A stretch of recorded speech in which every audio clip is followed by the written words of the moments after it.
Hello and welcome to Bitesize Legal, where we tackle legal issues one bite at a time. My name is Drew Jenkins and I'm an attorney licensed in Georgia and Alabama. And today we are going to take a bite out of residential purchase and sale agreements. Now the big picture for you to remember is that everything, and I do mean everything, is negotiable. I have seen transactions where the sellers paid the buyer to take over the houses.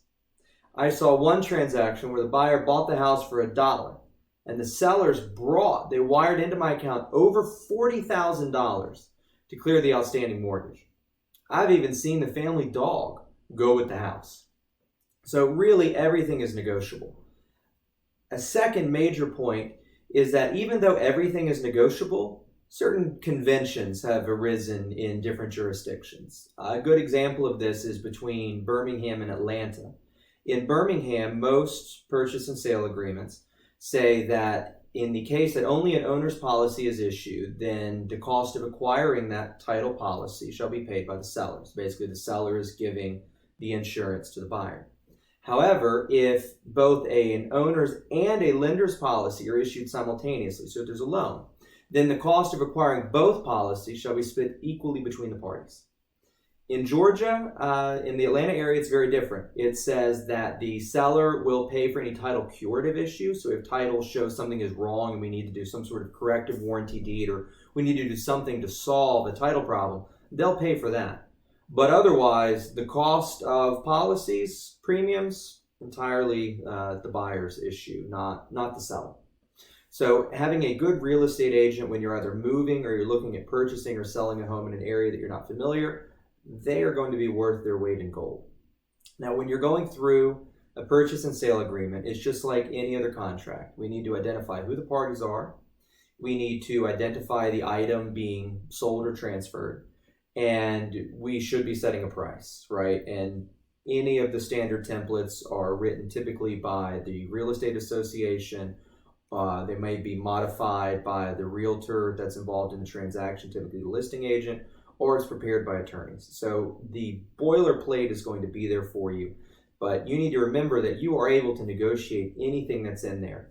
And as a buyer and a seller, the most important things for you to be looking at are what kind of a deed is being transferred, right? Is it a limited warranty deed or a special warranty deed? Is it a full warranty deed, or is it a quit claim deed? Now, just to let you know, if you're dealing with realtors, there will probably never be a quit claim deed given, just because they offer absolutely no protection to the buyer. And buyers, unless circumstances dictate otherwise, buyers should always demand that the seller promise them something out of the deal, right, if you're entering into this kind of a transaction. So in Alabama, it's common to get a full warranty deed.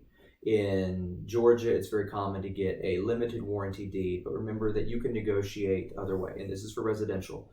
In the commercial world, almost everything goes by some form of a limited warranty deed, right? The other major considerations are to look out for the big costs. So what are the big costs when you're closing? The big costs that you're going to be negotiating over are seller credits. You're going to be negotiating over title policy premiums and the cost to clear title, right? This is your title examination. These are all of your request letters. HomeWise Docs, I'm looking at you, right? You know, you can be charged hundreds of dollars to get an HOA compliance letter and the other documents required to close on the title policy. It's something that you don't control. It's something that's controlled by the HOA and their vendors. You also have surveys. If your area requires a survey, surveys tend to be a very, very large ticket item that you're going to need to negotiate who provides that. If you're the borrower, you should also go check with your lender. Some lenders require a survey, even though a title policy may not require it for as-built residential property. Talk to your realtor again and your lender if you're on the borrower side to see what's common for your area. Other than that, some things that you might want to look out for. Obviously, you're going to be, are you going to ask for a home warranty? If so, how much? In your area, do you need to make sure there's a sewer or septic tank inspection? In your area, is it common to have wood infestation reports and termite contracts? How are those going to be transferred between the parties? One thing that I've noticed that some realtors do, and I don't know the reasoning behind it. I'm not involved in the negotiating of the contract. We only get signed contracts by the time they get to me. is I will see an increase in the purchase price and an increase in the seller credit. So the actual net effect winds up being nothing. But for some reason, the parties decided that they will increase the purchase price of the home and increase the credit that the seller is going to give. This leads to a couple of outcomes. One is it means the seller's commission is higher, right? Because the realtors are paid as a basis of the purchase price. In addition to that, we have to be careful because some loan programs for your borrowers don't allow blanket seller credits. They will require the seller credits to go to specific uses or locations. And so just by giving a blanket seller credit of say $10 or $15 or even $20,000 I've seen, you may put your borrower in a bad spot and you'll have to go back and amend the contract again. Now, one thing, after the contract is signed, you've gotten all the way through the appraisal, the inspection report has come back, and it turns out there's a lot of repairs that are needed. And so this leads to another sort of small negotiation between the parties is, hi, I'm within my inspection period, I have received my inspection report, I have reviewed it, and we need some things to be fixed. It is pretty common for the seller to say, you know what, I don't really want to fix this, so how about I just give you more credit in lieu of repairs? Very common, eminently sensible. Be very careful with it. And here's why.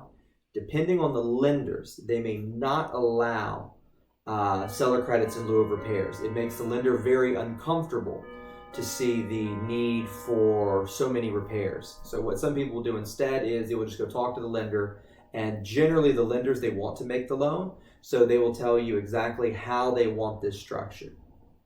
But by and large, the big takeaways for today are residential purchase and sale agreements are standard form contracts that conform to common practice in that area. And that common practice from Washington State down to, Miami, Florida, that common practice is going to be very different. If you're dealing in New York or even Philadelphia, there are all sorts of other requirements that would be included in closing costs. So you want to make sure that that specifically is negotiated up front. If you're dealing in more rural areas, the contracts tend to be simpler, as you can imagine, and there's less overhead on them. Just remember, it's all negotiable. A good real estate agent is worth their weight in gold to help you navigate it and understand your bargaining position, right? There's no reason to push for things that you'll never get, but your agent should be a good person to help with that. If you have any questions or comments, or if you have a particular topic you would like me to cover in the future, feel free to leave a comment below. If you are watching this on WeChat, feel free to leave a comment in the thread. Otherwise, I hope to see you next week. Take care.